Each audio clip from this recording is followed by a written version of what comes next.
France Info. France Info.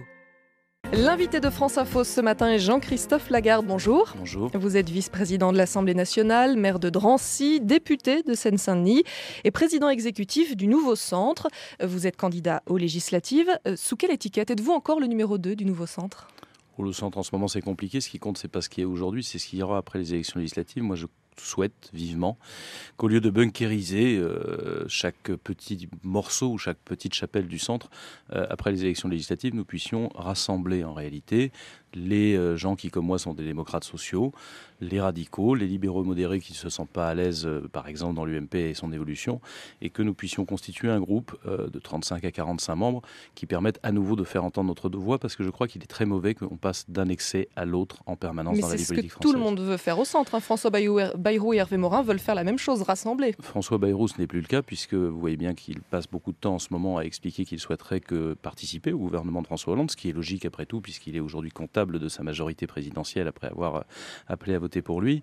Je pense simplement que le centre aujourd'hui a beaucoup trop de chefs et pas assez d'idées. Je proposerais qu'on parte par les idées. Donc Hervé Morin, c'est pas un bon chef, c'est ça ? Je proposerais qu'on parte par les idées et qu'on s'occupe un peu moins des chefs.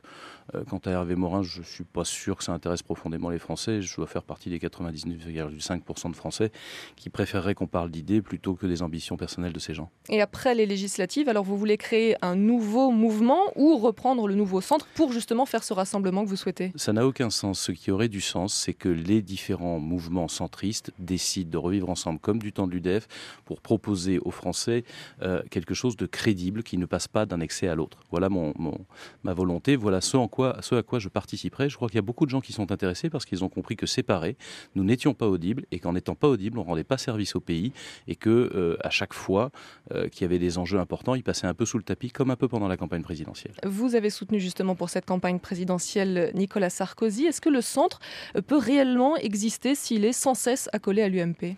Le centre peut naturellement exister s'il est regroupé et rassemblé. Il ne peut pas exister s'il est éclaté. C'est ce que l'élection présidentielle a montré. D'un point de vue personnel, Jean-Christophe Lagarde, vous êtes donc candidat en Seine-Saint-Denis. Ça ne s'annonce pas facile pour vous. François Hollande a fait de très bons résultats à Drancy dans votre ville. Oui, et alors ? En 2016, Ségolène Royal, je crois, dans la circonscription, faisait 57%. J'ai été réélu avec 60%. Donc vous êtes totalement confiant ? Non, une campagne est une campagne. Vous savez, depuis une dizaine de jours, je crois, que François Hollande a été élu. Je vois beaucoup de gens qui me disent qu'ils ne voulaient plus de Sarkozy, mais qu'ils veulent me conserver parce que l'élection législative, ce sont, et ce n'est pas mon seul cas, 577 élections locales avec des personnalités différentes. Et le Parti socialiste n'a rien trouvé de mieux dans ma circonscription que d'envoyer une conseillère municipale de Conflans-Sainte-Honorine dans les Yvelines qui, jusqu'au mois de décembre, était candidate chez elle et qui, parce que là-bas on doit bien la connaître, a été rejetée par 82% des militants socialistes. La Seine-Saint-Denis, c'est pas un endroit de recyclage, on a déjà suffisamment de problèmes et quand il va falloir se battre pour les transports qui nous manquent parce qu'il y a besoin de rattrapage, quand il va falloir, comme je l'ai fait depuis des années, quand il va falloir se battre pour un deuxième acte de la rénovation urbaine sur lequel je n'entends pas le nouveau gouvernement et ça m'inquiète parce qu'il y a des cités qui ont encore besoin d'être transformées et de re-rentrer dans la République avec les aménagements, les services publics et des logements décents, il vaut mieux connaître les quartiers. Cela dit, tous les pigeons voyageurs on connaît, on a déjà eu Guesso, il est retourné à Béziers, on va voir. Quel est l'enjeu de ces législatives au niveau national ? Est-ce que vous souhaitez une cohabitation ? Écoutez, je pense que les Français donneront une majorité à François Hollande et je pense que l'enjeu n'est pas là. L'enjeu, c'est il y a deux types de majorité. Ou une majorité très large, vous savez, comme Pierre Mauroy en 81. Et à ce moment-là, vous avez les excès de chacun. Chacun tire un peu la couverture à soi, veut ci, veut ça. Et on va à des catastrophes parce que la France n'a plus les moyens de se payer ces excès. Soit c'est une majorité plutôt du style qu'a eu Michel Rocard en 1988. Et à ce moment-là, d'abord, la majorité doit être soudée, mais elle est obligée de discuter.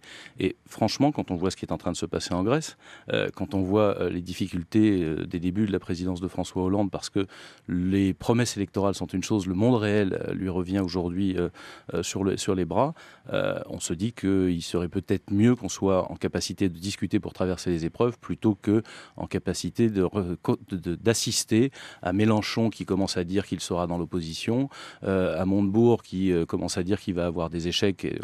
C'est ça les difficultés que vous signalez, les premières difficultés du quinquennat de François Hollande ? Mais les difficultés sont toujours les mêmes. Avec l'élection présidentielle, on raconte n'importe quoi et celui qui est élu le lendemain commence à revenir en arrière.